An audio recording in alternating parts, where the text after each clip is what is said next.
我那个老窝媳妇跑了，我咋办？还有2个娃呢。大家好，我是小萌。最近我看到网上不少人说那个老窝媳妇跑了。不知道我这个老窝媳妇会不会跑啊？要是跑了，我咋办？还有2个娃呢。老窝媳妇跑了，超市里。我在拍视频，不是说你，知道吗？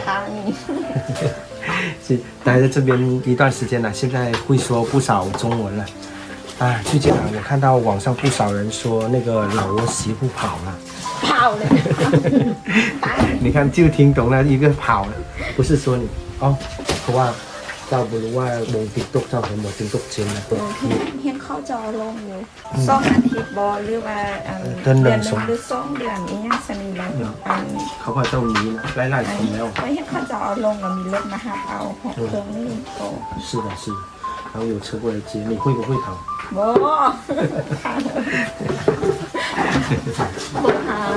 好啊！我爱你。因为现在我看到网上不少人说媳妇跑，这个怎么说呢？就像有很多网友在后台留言说，让我介绍媳妇给他，为什么呢？小萌一直的话都没有说要给大家做这个媒人，因为确实这个东西风险很高，可能很多人娶这个媳妇是举全家之力，甚至是借钱来娶这个媳妇的。如果媳妇一跑，那真的就是鸡飞蛋打，什么都不剩了。经常也有人问我们2个是不是自谈，对，我们2个是自由谈恋爱的。因为我们当初认识的时候呢，也是因为在疫情那段时间，以前小萌也跟几个小伙伴呢，在拉帮的时候，除了自己有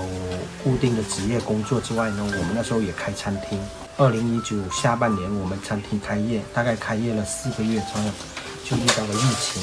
那时候呢，小萌也很天真，我以为说疫情可能就过去了，没想到这么一守就守了3、4年。那庆幸的是，我就在疫情期间，是2000年的时候就认识了东东。那时候东东还是个学生妹，还是个不谙世事的学生妹，就这样被我勾搭上了，就被我撩跑了。那时候他是大3，那时候大三还在读书，他利用周末或者是有空的时候呢，他会出来兼职上班。然后呢，也因为这个机缘巧合，又是在我朋友的公司里面兼职。那时候呢，因为疫情又没什么事做，就经常这串门那串门去喝茶，就在无意之中遇上了他。后边我就觉得这女孩子很适合我，所以呢，我就主动出击，才追了她。就这样的话，我们就认识了。那时候呢，可能读书的女孩子嘛，社会经历少，不图我钱，也就图我这个人啥都没有，穿得破破烂烂的，就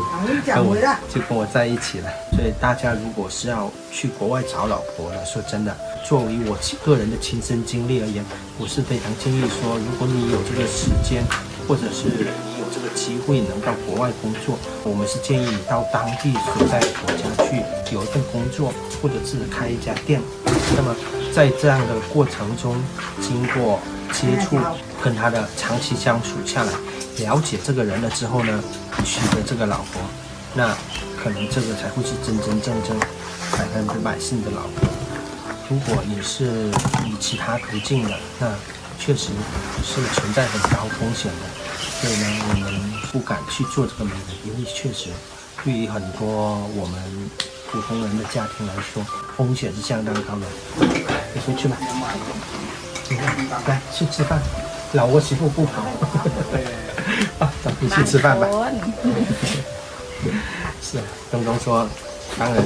哪里都有好人坏人，那些特别好的女孩子一样有，但是这个东西需要我们当事人一定要擦亮眼睛，一定要去甄别好，因为跨国夫妻、跨国婚姻真的是存在很多风险和不确定性的。尤其是外国媳妇来中国，首先没有工作，那男方你肩挑的就不是1个人，而是一家3口、4口。所以呢，娶外国媳妇来说，成本实际是并不低。并不像我们很多人说的，娶国内的老婆，她的彩礼高啊，我们负担不起。同样，你娶外国老婆，你需要负担的成本同样也很高。我就以东宫为例，那我们女儿刚出生的时候，我们带回来，那一路下来，因为是在国外出生的小孩子，需要办很多手续才能回来，需要在当地办很多文件，从村里一直到省里，那一整套流程下来，没有个千儿八百是下不来的。可能还是我们自己知道这个流程，我们自己去跑，然后呢，只有部分东西可能甚至我们没有这个时间跑，你还需要通过中介给你操作，所以大家可以去衡量和想象一下，这其中你需要花的时间和成本的投入是有多大。第二个，媳妇来到中国生活，那她需要签证，需要适应当地的生活。那这一段时间，如果你们两个之间没有很好的感情基础，那她是否就能很快的适应下来在中国的生活，对不对？这些基本上都是很多的问题存在的。大家所以说，如果想找外国媳妇，首先自己要做好这方面的准备，第二个也要考虑到这些各式各样的这些成本。那就像我带东东回来，说实在话的，我们除了办结婚证，还要签证、机票等等费用，实际花销也不少。所以呢，小萌在此也只是感慨一下个人的一些经历，因为看一下是否有想要去找外国媳妇的一些朋友，